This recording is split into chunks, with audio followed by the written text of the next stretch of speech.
Le second livre des Chroniques, chapitre 20. Après cela, les fils de Moab et les fils d'Ammon, et avec eux des Maonites, marchèrent contre Josaphat pour lui faire la guerre. On vint en informer Josaphat en disant « Une multitude nombreuse s'avance contre toi depuis l'autre côté de la mer, depuis la Syrie, et ils sont à Hatsatzon-Tamar, qui est en En-Guédi. » Dans sa frayeur, Josaphat se disposa à chercher l'Éternel, et il publia un jeûne pour tout Juda. Juda s'assembla pour invoquer l'Éternel, et l'on vint de toutes les villes de Juda pour chercher l'Éternel. Josaphat se présenta au milieu de l'assemblée de Juda et de Jérusalem dans la maison de l'Éternel devant le nouveau parvis. Et il dit, « Éternel, Dieu de nos pères, n'es-tu pas Dieu dans les cieux, et n'est-ce pas toi qui domines sur tous les royaumes des nations? N'est-ce pas toi qui as en main la force et la puissance, et à qui nul ne peut résister? N'est-ce pas toi, ô notre Dieu, qui as chassé les habitants de ce pays devant ton peuple d'Israël, et qui l'as donné pour toujours à la postérité d'Abraham, qui t'aimait? Ils l'ont habité, et ils t'y ont bâti un sanctuaire pour ton nom, en disant, s'il nous survient quelque calamité, l'épée, le jugement, la peste ou la famine, nous nous présenterons devant cette maison et devant toi, car ton nom est dans cette maison. Nous crierons à toi du sein de notre détresse, et tu exauceras, et tu sauveras. Maintenant, voici les fils d'Ammon et de Moab, et ceux de la montagne de Séhir, chez lesquels tu n'as pas permis à Israël d'entrer quand il venait du pays d'Égypte, car il s'est détourné d'eux et ne les a pas détruits. Les voici qui nous récompensent en venant nous chasser de ton héritage, dont tu nous as mis en possession. Ô notre Dieu, n'exerceras-tu pas tes jugements sur eux? Car nous sommes sans force devant cette multitude nombreuse qui s'avance contre nous, et nous ne savons que faire, mais nos yeux sont sur toi. Tout Juda se tenait debout devant l'Éternel avec leurs petits-enfants, leurs femmes et leurs fils. Alors l'Esprit de l'Éternel saisit au milieu de l'assemblée Zachaziel, fils de Zacharie, fils de Benaja, fils de Jéhiel, fils de Mattania, lévite, d'entre les fils d'Asaph. Et Jazakiel dit, soyez attentifs, tout Juda et habitants de Jérusalem, et toi, roi Josaphat. Ainsi vous parle l'Éternel. Ne craignez point et ne vous effrayez point devant cette multitude nombreuse, car ce ne sera pas vous qui combattrez, ce sera Dieu. Demain, descendez contre eux. Ils vont monter par la colline de Tzitz, et vous les trouverez à l'extrémité de la vallée, en face du désert de Jéruel. Vous n'aurez point à combattre en cette affaire. Présentez-vous, tenez-vous là, et vous verrez la délivrance que l'Éternel vous accordera.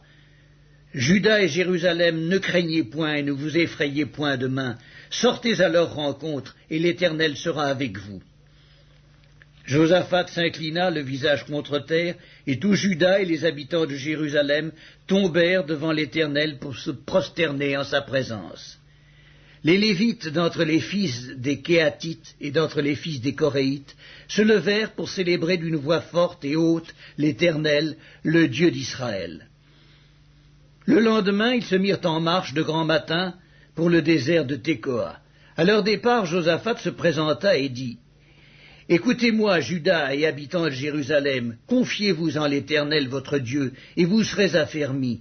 Confiez-vous en ses prophètes, et vous réussirez. » Puis, d'accord avec le peuple, il nomma des chantres qui, revêtus d'ornements sacrés et marchant devant l'armée, célébraient l'Éternel et disaient « Louez l'Éternel, car sa miséricorde dure à toujours. » Au moment où l'on commençait les chants et les louanges, l'Éternel plaça une embuscade contre les fils d'Ammon et de Moab et ceux de la montagne de Séhir qui étaient venus contre Juda. Et ils furent battus. Les fils d'Ammon et de Moab se jetèrent sur les habitants de la montagne de Séhir pour les dévouer par interdit et les exterminer. Et quand ils en eurent fini avec les habitants de Séhir, ils s'aidèrent les uns les autres à se détruire. Lorsque Juda fut arrivé sur la hauteur d'où l'on aperçoit le désert, ils regardèrent du côté de la multitude, et voici, c'étaient des cadavres étendus à terre, et personne n'avait échappé. Josaphat et son peuple allèrent prendre leurs dépouilles. Ils trouvèrent parmi les cadavres d'abondantes richesses et des objets précieux, et ils en enlevèrent tant qu'ils ne purent tout emporter. Ils mirent 3 jours au pillage du butin, car il était considérable. Le 4e jour, ils s'assemblèrent dans la vallée de Béraka, où ils bénirent l'Éternel. C'est pourquoi ils appelèrent ce lieu vallée de Béraka, nom qui lui est resté jusqu'à ce jour. Tous les hommes de Juda et de Jérusalem, ayant à leur tête Josaphat, partirent joyeux pour retourner à Jérusalem, car l'Éternel les avait remplis de joie en les délivrant de leurs ennemis. Ils entrèrent à Jérusalem et dans la maison de l'Éternel, où sont des luttes et des harpes et des trompettes. La terreur de l'Éternel s'empara de tous les royaumes des autres pays, lorsqu'ils apprirent que l'Éternel avait combattu contre les ennemis d'Israël. Et le royaume de Josaphat fut tranquille, et son Dieu lui donna du repos de tous côtés. Josaphat régna sur Juda. Il avait 35 ans lorsqu'il devint roi, il régna 25 ans à Jérusalem. Sa mère s'appelait Azuba, fils de Shishki. Il marcha dans la voie de son père Asa et ne s'en détourna point, faisant ce qui est droit aux yeux de l'Éternel. Seulement les hauts lieux ne disparurent point, et le peuple n'avait point encore le cœur fermement attaché au Dieu de ses pères. Le reste des actions de Josaphat, les premières et les dernières, cela est écrit dans les mémoires de Jéhu, fils de Hanani, lesquels sont insérés dans le livre des rois d'Israël. Après cela, Josaphat, roi de Juda, s'associa contre le roi d'Israël, Akazia, dont la conduite était impie. Il s'associa avec lui pour construire des navires destinés à aller à Tarsis, et ils firent les navires à Etzjon-Guéber. Alors Eliezer, fils de Dodava, de Maresca, prophétisa contre Josaphat et dit « Parce que tu t'es associé avec Akazia, l'Éternel détruira ton œuvre. » Et les navires furent brisés et ne purent aller à Tarsis. Le second livre des Chroniques, chapitre 21. Josaphat se coucha avec ses pères, et il fut enterré avec ses pères dans la ville de David. Et Joram, son fils, régna à sa place. Joram avait des frères, fils de Josaphat, Azaria, Jéhiel, Zacharie, Azaria, Michaël et Shephatia, tous fils de Josaphat, roi d'Israël. Leur père leur avait donné des présents considérables en argent, en or et en objets précieux, avec des villes fortes en Juda. Mais il laissa le royaume à Joram, parce qu'il était le premier-né. Lorsque Joram eut pris possession du royaume de son père, et qu'il se fut fortifié, il fit mourir par l'épée tous ses frères, et quelques-uns aussi des chefs d'Israël. Joram avait 32 ans lorsqu'il devint roi, et il régna 8 ans à Jérusalem. Il marcha dans la voie des rois d'Israël, comme avait fait la maison d'Akab, car il avait pour femme une fille d'Akab, et il fit ce qui est mal aux yeux de l'Éternel.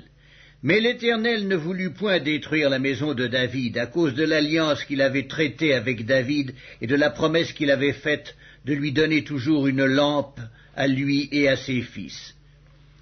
De son temps, Édom se révolta contre l'autorité de Juda et se donna un roi. Joram partit avec ses chefs et tous ses chars. S'étant levé de nuit, il battit les Édomites qui l'entouraient et les chefs des chars. La rébellion d'Édom contre l'autorité de Juda a duré jusqu'à ce jour. Libna se révolta dans le même temps contre son autorité parce qu'il avait abandonné l'Éternel, le Dieu de ses pères. Joram fit même des hauts lieux dans les montagnes de Juda. Il poussa les habitants de Jérusalem à la prostitution et il séduisit Juda. Il lui vint un écrit du prophète Élie, disant « Ainsi parle l'Éternel, le Dieu de David, ton père, parce que tu n'as pas marché dans les voies de Josaphat, ton père, et dans les voies d'Asa, roi de Juda, mais que tu as marché dans la voie des rois d'Israël, parce que tu as entraîné à la prostitution Juda et les habitants de Jérusalem, comme l'a fait la maison d'Akab à l'égard d'Israël, et parce que tu as fait mourir tes frères, meilleurs que toi, la maison même de ton père, voici, l'Éternel frappera ton peuple d'une grande plaie, tes fils, tes femmes et tout ce qui t'appartient. Et toi, il te frappera d'une maladie violente, d'une maladie d'entrailles, qui augmentera de jour en jour, jusqu'à ce que tes entrailles sortent par la force du mal. Et l'Éternel excita contre Joram l'esprit des Philistins et des Arabes qui sont dans le voisinage des Éthiopiens. Ils montèrent contre Juda, ils firent une invasion, pillèrent toutes les richesses qui se trouvaient dans la maison du roi, et emmenèrent ses fils et ses femmes, de sorte qu'il ne lui resta d'autre fils que Joachaz, le plus jeune de ses fils. Après tout cela, l'Éternel le frappa d'une maladie d'entrailles qui était sans remède. Elle augmenta de jour en jour, et sur la fin de la seconde année, les entrailles de Joram sortirent par la force de son mal. Il mourut dans de violentes souffrances. Et son peuple ne brûla point de parfum en son honneur, comme il l'avait fait pour ses pères. Il avait 32 ans lorsqu'il devint roi, et il régna 8 ans à Jérusalem. Il s'en alla sans être regretté, et on l'enterra dans la ville de David, mais non dans les sépulcres des rois. Le second livre des Chroniques, chapitre 22. Les habitants de Jérusalem firent régner à sa place Achasia, son plus jeune fils, car la troupe venue au camp avec les Arabes avait tué tous les plus âgés. Ainsi régna Achasia, fils de Joram, roi de Juda. Achasia avait 42 ans lorsqu'il devint roi, et il régna 1 an à Jérusalem. Sa mère s'appelait Athalie, fille d'Omri. Il marcha dans les voies de la maison d'Akab, car sa mère lui donnait des conseils impies. Il fit ce qui est mal aux yeux de l'Éternel, comme la maison d'Akab, où il eut après la mort de son père des conseillers pour sa perte. Entraîné par leurs conseils, il alla avec Joram, fils d'Akab, roi d'Israël, à la guerre contre Hazaël, roi de Syrie, à Ramoth en Galaad. Et les Syriens blessèrent Joram. Joram s'en retourna pour se faire guérir à Jizréel des blessures que les Syriens lui avaient faites à Rama, lorsqu'il se battait contre Hazaël, roi de Syrie. Azaria, fils de Joram, roi de Juda, descendit pour voir Joram, fils d'Akab, à Jizréel, parce qu'il était malade. Par la volonté de Dieu, ce fut pour sa ruine qu'Achasia se rendit auprès de Joram. Lorsqu'il fut arrivé, il sortit avec Joram pour aller au-devant de Jéhu, fils de Nimski, que l'Éternel avait oint pour exterminer la maison d'Akab. Et comme Jéhu faisait justice de la maison d'Akab, il trouva les chefs de Juda et les fils des frères d'Achasia, qui étaient au service d'Achasia, et il les tua. Il chercha Achasia, et on le saisit dans Samarie, où il s'était caché. On l'amena auprès de Jéhu, et on le fit mourir. Puis ils l'enterrèrent, car ils disaient, « C'est le fils de Josaphat qui cherchait l'Éternel de tout son cœur. » Et il ne resta personne de la maison d'Achasia qui fut en état de régner. Athalie, mère d'Achasia, voyant que son fils était mort, se leva et fit périr toute la race royale de la maison de Juda. Mais Yoskabéat, fille du roi, prit Joas, fils d'Achasia, et l'enleva du milieu des fils du roi, quand on les fit mourir. Elle le mit avec sa nourrice dans la chambre d'Élie. Ainsi, Yoskabéat, fille du roi Joram, femme du sacrificateur Jéhojada et sœur d'Achasia, le déroba au regard d'Athalie, qui ne le fit point mourir. Il resta 6 ans caché avec eux dans la maison de Dieu. Et c'était Athalie qui régnait dans le pays.